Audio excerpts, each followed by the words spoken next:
Thank you very much, Dr. Rajiv Kumar. You know how Digital Empowerment Foundation has been working for the last 20 years and how digital has been working in India. It is the second largest connected country, but it is the first largest unconnected country also, India. You know, because we have a huge population, we have unconnected country and rural areas, but we are also one of the highest smartphone country. We are also very active on social media and all that. I just wanted to know in this session of DEFDialogue that you must have seen that last 20 years digital has taken over our life. But you must have also seen that in COVID time, digital became even more necessary for people and in perception also, in value also, and in work also. I would like to hear from you is that how do you think that digital has affected country in a positive manner and also in a negative manner? Well, great talking to you, Sama. And first and foremost, congratulations for the 20th anniversary. I mean, I didn't realize that you and the foundation have grown up so much. But from what you've just told me, it's fascinating, your growth. And may you double every 5 years. And that might be the minimum growth that you achieve because we need it. Thank you. And I say we need it because, as you just said yourself, despite all that we've achieved, we still remain in some sense a digitally divided country. Right. And a digital divide is a reality. And that has now, as COVID has shown, and as now we see the world over, that divide is untenable. Right. It cannot be allowed to exist. So therefore, while we have achieved a lot, and we have come a long way in the last 20 years digitally, become the largest connected country, etc., there's still miles to go. There's a long way to go ahead, and I think that's where we need more entities like the DEF, because the penetration in the villages, in the rural areas, among the lower income groups, I think has to be done on a crash basis, as COVID has shown. The other part, and then I'll switch, is that there is now, in some sense, a misuse of the digital as well. And misuse of digital as well in the sense that it is very often being used to aggravate issues which better remain in the background and are not used that often to improve the quality of human resources that we have.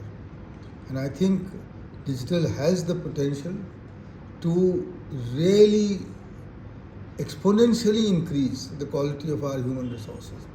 And I think that's where we need to go, and that's where we need to really succeed if we want to go forward as a country.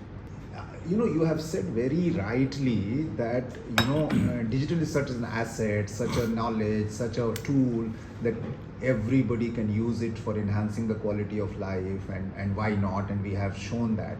And it's a bit of painful that you see that the same mic that is in your hand, rather than announcing for some right thing, you have started using the mic for some announcement of some wrong thing or something, and that is how digital is actually. So there is a lot of work that we need to do. एक चीज़ इसमें मुझे आपसे ये पूछनी थी, and the one question that I have, since and especially this is relevant because you sit in Niti Aayog and you have this privilege to also influence policy. Somehow in India we have not been able to use digital penetration in a out-of-box thinking manner, like scientific manner. For example, we know that digital can become a great tool of education in school. It is a great tool of health services. It is a great tool of many things. And if you see wherever we have digital divide, which is rural India, you will also see that the 4 or 5 institutions are also unconnected there. That means 1.5 million, 1.4 million schools that are there in rural India do not have broadband connectivity. We have 2 million ASHA workers do not have connectivity. We have so many MSMEs in that sector, not connectivity.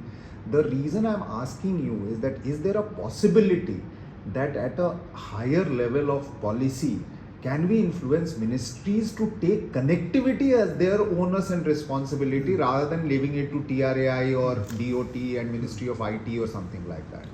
No, Osama, great question.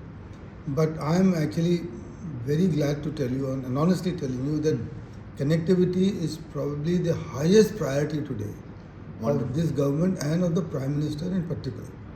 He knows the value of it. Right. He knows the value, and he is actually pushing it so hard that you know that, for example, the entire BharatNet program has been changed now, revamped, because he wants actually for the fiber to reach every Gram Panchayat as soon as possible. Right. Not only that, he talks about the fact that look, if the fiber goes there and just hangs there, and doesn't make sense. Doesn't make sense. It has to be used. Right. So let's create those entrepreneurs in the villages. And that's why he announced PM Vani. That's why he announced. You see, and that is what I think. So that's the way forward. And every ministry is under instructions to use connectivity as one of their fundamental priority. Now the issue here, however, is that the same spirit has to go down to the states. Right. And that's where we are quite often lacking. Okay. Which is that the state governments, some of them are very smart, especially those in the southern states, etc. Right. They know the importance. It's gone down into their DNA. They have taken the responsibility. They've taken the responsibility and they're doing it. And they've created amazing like smart, Kerala, Telangana and others. Andhra, Kerala, Telangana, Tamil Nadu, Karnataka also. All of them are doing it and they're using it. Right. To improve governance, to improve accountability, to improve delivery of services. Some states, are still lagging behind in a significant way, and that is where we need to focus our attention on. Right. So that's the important part of it, I think. But believe you me, that I think even in those states which are lagging behind, they see the writing on the wall. That this is the only way to go forward, and that they should harness this powerful tool to help them achieve their own goals and their own objectives. So one other thing that I wanted to ask you is that sitting here on this table and with that privilege, what really you would like to see very fast where civil society and organization like ours can play a huge role, because we don't see ourselves as only talking about activism or something like that. We want to take responsibility of doing bigger things, and that is where we want to know that what do you suggest that we do in such a way that we take digital in the good hands of the people and which empowers. I mean, four suggestions, 3 suggestions. Sama, you said it yourself, I think, but that digital is but a technology. And like the atom, it can be used positively and most destructively.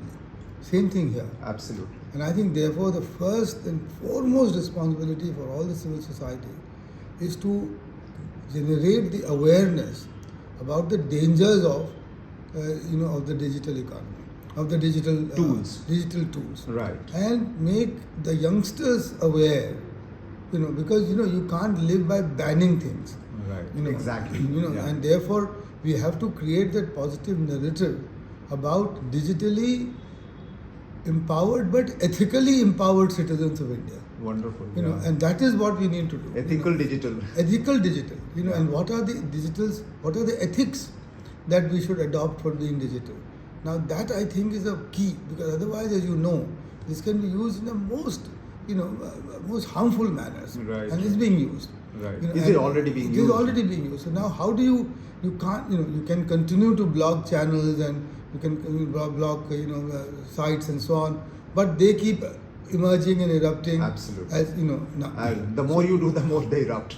So who is doing this? Right. And I think it is the civil society. The government alone cannot do it. In fact, if the government tries, very often there is a pushback on these sorts of things. Right. It is the civil society's primary role to talk about the ethical use of digital tools and digital technology. That's one part of it.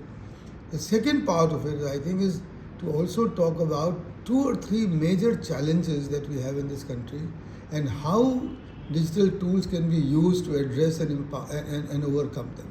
and most of them relate to human resources. Right. Whether it's in education, whether it's in health, or it's in family welfare or nutrition, that I think we know that digital tools exist, which can meet these challenges. Right. But they're not being scaled up to the level that they want.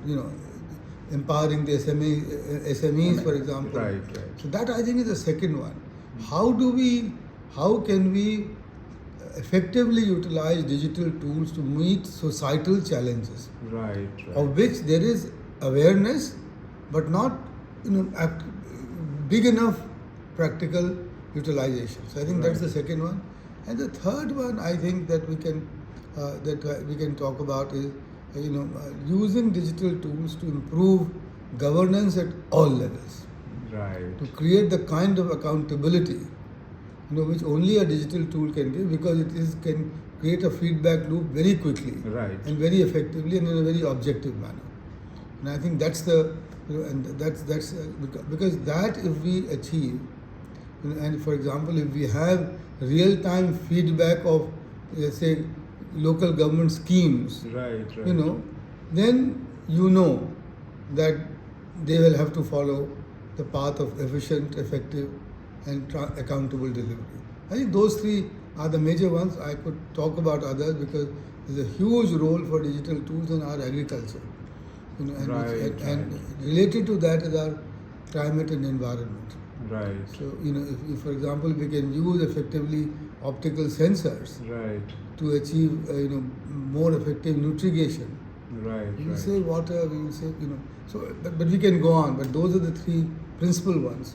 No, but you said beautifully, because first one is a more aware citizen, more ethically conscious citizen would even ask for accountability for governance also, and therefore governance will become better. And if these two are there, then obviously the MSME sector, which is the backbone of the country, which actually saves us all economic crisis that happens all over the world all the time, our MSME always is the backbone, and that becomes digitally enabled. Nothing like it, and that will also create a great pipeline of taxes. This can make local into global. Absolutely. And that's what we have to achieve, because we have so much talent. We have so much amazing things to offer to the world that our handicraft and our handloom and our SME sectors offers, and our diversity, but they're all very low scale. Now digital offers the potential for making each of these into global brands, into global products. And why not? And that can be the biggest strength for India, that we are going to conquer world markets not by just becoming General Motors, but by bringing our small, very beautiful, talented, diverse guys into the world market. You actually made me nostalgic, because for the last 20 years when we founded Digital Empowerment Foundation, one of the line that I always said, that we need to be connected, not to be the consumer of the world knowledge, but we have a responsibility to give knowledge and wisdom of India to the world, and for that we need a producer on a digital connectivity to make the world a better place, not only India. And that is exactly what you said. You have taken it a step further. I was only talking about products. No, I'm talking about knowledge and wisdom. And absolutely. This is where actually Vivekananda's dream can come true. Absolutely. And we can become the Vishwaguru. Absolutely. Because we have that. And I give you one example, and that's my wife was actually doing some work on multi-faith, multi-faith society and so on. Right. And I was working with her, and we were in Varanasi. Right. And it was being supported by some Japanese foundation. Oh, okay. The Sasakawa Nippon Foundation, essentially. Two professors from Tokyo University joined that conversation. And I asked them, I said, why are you interested in this? You are such a homogeneous society. He said, Rajiv, because India, what you are trying to achieve in India is what the world will have to achieve tomorrow. Wow. Because you are the most diverse society in the world, and you are retaining that diversity. We Japanese couldn't afford to do that. We were cowards. they killed 3 million Christians, after the Meiji Revolution, because they didn't want any heterogeneity. But look at us, the most extreme form of diversity in anywhere in the world, and we are and the digital can help us project this to the rest of the world. Absolutely. And our model. I am a great fan. And of empower this. us. I am a great fan. We have the best food of the world. We have the best culture of the world. We have the best music of the world. And the we most have diverse. And diverse, exactly. Do you see what I'm saying? And we can contribute to the world. Every 10 kilometers, the major dish changes. Language changes, dialect changes, and food changes. the major dish. Right, right. So I think, but digital can help us do that. Yeah. There is no other way. And now the technology is there, so India's wisdom should go everywhere. So I would like, on the closing note, I would like to offer, Digital Empowerment Foundation would like to offer to Niti Aayog to create a Wikipedia page, may not be the name Wikipedia, of 632,000 villages page or 250,000 panchayat page with all their details on that page, so that we also enrich the web with Indian content. Offer taken. Offer taken. So let's we'll work together on it. Yes. We'll create the Gram Panchayat page. Gram Panchayat, so that we have 250,000 pages. With each, with the specificity and particular uniqueness of each Gram Panchayat mentioned there. ऐसे ही आ जाएगा वो तो, I mean that will come in any case automatically. So let's make that page. That will be the gift of the 75 years of India to India, and also our. Let's design it. Let's design it. Design Should we go ahead and design it? Please do. Yeah. Please do. Yeah. Yeah. And make it Wikipedia kind of. Let's pages. see. Yeah. Let's do. Yeah. Let's Wonderful. design it first. Great. Yeah? And then Great. we'll take it forward. Great. Oh, what a wonderful. Thank you very much for your time and the wishes, and and we need a lot of wishes like that and prayers for that to grow more. God give you all the strength. Thank you so much. Wonderful. Thank you. Thank you.